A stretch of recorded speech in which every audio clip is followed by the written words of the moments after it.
Clear skies for tonight with a low of 9 for tomorrow. Welcome back to the program. We have been covering this story of Soleiman Faqiri for a long time. Soleiman Faqiri was 30 years old. He was mentally ill. He had schizophrenia. He was incarcerated in Lindsay, Ontario at the Central East Correctional Centre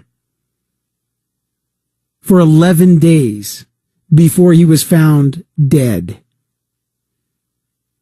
What happened next has remained a black hole since December of 2016. Months and months the family waited for a coroner's report. How did he die? What happened? They got a report about the body of Soleiman Faqiri. That's what they called him, Solly. Badly bruised, 50 contusions, cut on the head. What happened? What guards were involved? Finally, after months and months of waiting, a coroner's report appeared.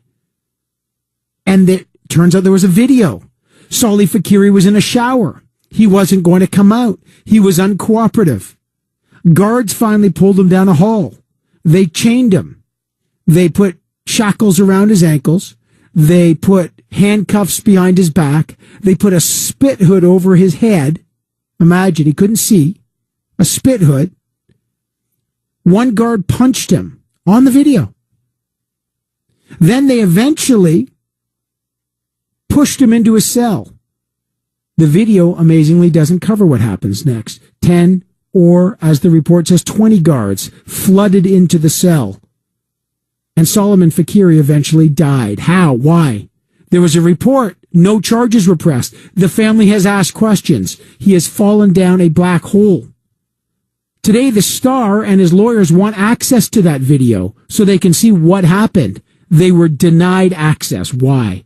Let's find out. Yusuf Faqiri is Soleiman Faqiri's brother. He's been on this program many times. And Ted Morocco is the Faqiri family lawyer. And Mr. Faqiri, Mr. Morocco, good to have you back in the program. Good afternoon to be here. Let me start with you, Yusuf. You and I have spent a long time talking about this. Can you tell us what explanation the system has given why you cannot have access to the video that shows the last moments of your brother's life? Evan, we haven't been given an explanation. It's as if it's become more important keeping my family in the dark than finding out what has really happened, than what the truth coming out. What did you want to see here, Yusuf? We want transparency and accountability, Evan. I want the people that took my brother's life, for them to be held accountable. This was a Canadian man with a mental illness who was vulnerable, who died under government care. And now we still have not been given an information that we are entitled to find out what happened the last minutes of my late brother's life. A man who needed help, instead he loses his life. I think I said 10 or 20. It's 20 or 30 officers entered the cell. Let me bring in Ted Morocco. The coroner's report in 2017 said that the cause of the death was unascertained. That's right. Can you tell us what you still want to know about the death of Soleiman Faqiri? Yeah, so unascertained in the context of a postmortem report just means they're not sure what particular part of his body stopped working and caused him to die. Looking at the autopsy, there was no question he had more than 50 impact injuries, so that's blunt force trauma to his body. It was all recent. None of it was related to life-saving efforts, so he was basically beaten. They don't know what, as a result of that beating, caused him to die. And so what we're left asking is what happened in those final minutes when Soleiman was being taken to his cell? Why did that one guard supposedly strike him on this video? No one will let us see the video. And then what happened in the cell when all the guards flooded in after him? Is that when the beating took place? We know that after the guards, what they call applied force to him, he was vital signs absent and he never woke up. So there's a link right there between the use of force and his death, despite the fact that we don't know what part of the force application caused his body to fail and die.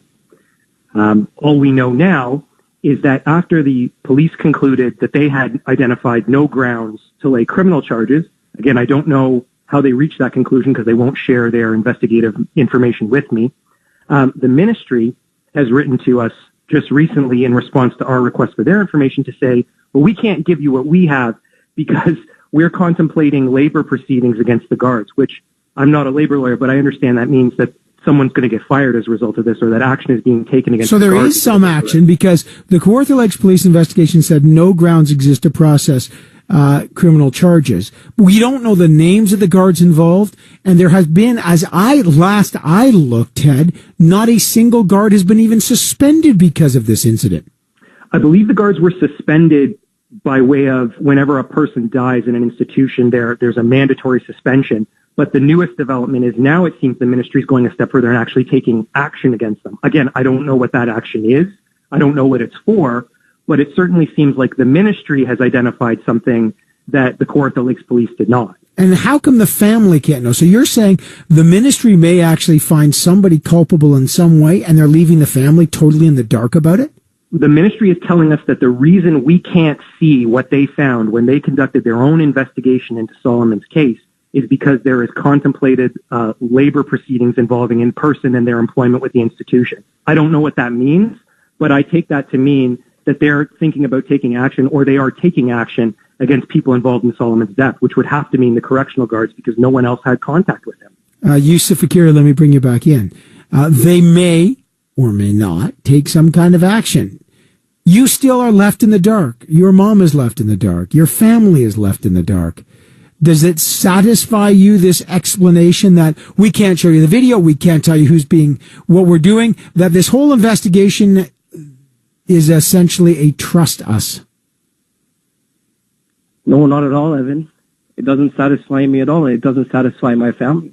And to be frankly honest, it shouldn't satisfy anybody in this province.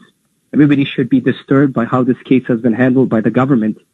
Everybody should be disturbed how a mentally ill man who was vulnerable, who needed help, instead loses his life in the very institution that was supposed to protect him.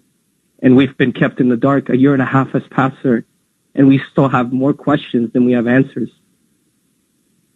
The explanation, Ted, and let me just move back to you, that the ministry, they say we can't give you under what's called a Freedom of Information Act or Freedom of Information Protection Privacy Act. They say, well, we can't necessarily, they argue, release the videotape to you. Do you buy that interpretation of the act? No, I don't buy that interpretation of the act. This is a video that was created, of course, in the context of Solomon being temporarily housed in the institution. This wasn't a video created for labor proceedings. This has nothing to do with whatever action the ministry is going to take against the guards who were involved with Solomon. So I don't buy that at all. I think that this information is coming out one way or the other, right? There's going to be a coroner's inquest. It's already been called. The coroner has the ability to issue warrants to obtain this information. So this is coming out. And that's why I think at this point, now that the ministry apparently is taking some kind of action, this is the time to be transparent. Let it out. Show us what happened. Show us what you found. How did you reach this conclusion? Let us take that information, go back to the police, see if they have any comment on it. Because for all we know, like I said, the ministry may have found something that the police weren't able to find. Maybe it's the same information. I just don't know. And it's just inconsistent. But it seems to me that the ministry is doing something and they need to tell us what they're doing. And there's simply no reason to not share this information. We don't even know. Folks, this is not that difficult. Soleiman Faqiri is arrested on December 4th on aggravated assault, and uttering threat charges. The prison knew he had schizophrenia. They knew he was mentally ill. He is dead 11 days later. Can you imagine that the family still doesn't know what happened? That they're told almost nothing about this situation? 11 days in the care of the government, and someone dies, and a year and a half later, zero information. And I know you guys have thought of, Ted, you thought of suing, but you're waiting for the coroner's report, I assume. There's no civil lawsuit between the Faqiri family and the government. The Faqiri family is simply trying to find out how it is that Solomon went into government care, as you said, and it was supposed to be temporary. Remember, he was there under a court order to be taken to Ontario Shores for a medical evaluation. This is not an inmate. This is not an individual who had been convicted of a crime and was serving a sentence. He was there because there were no beds at the hospital. He was not supposed to be there for an extended period of time. He certainly wasn't supposed to be beaten to death. He was supposed to be in temporary care until a hospital bed was available for him. Unbelievable. We have followed this story for a year and a half. I've written about it in Maclean's. We've covered it here. Yusuf Faqiri, sir, I appreciate always you keeping me up to date. Ted Morocco, the fight continues for the basic democratic rights of a family. Information, transparency, and finally, most importantly, a little bit of justice. Ted and Yusuf, I appreciate you being here. We'll follow along again until we get some answers, sir. Thanks to both of you. Thank you very much, sir. Thank you. That's Ted Morocco and Yusuf Faqiri. This story grips me. This story breaks my heart. This story shocks me and infuriates me why they can't get that video. If it was your son, imagine. All right, we got to take a short break. We're going to London next.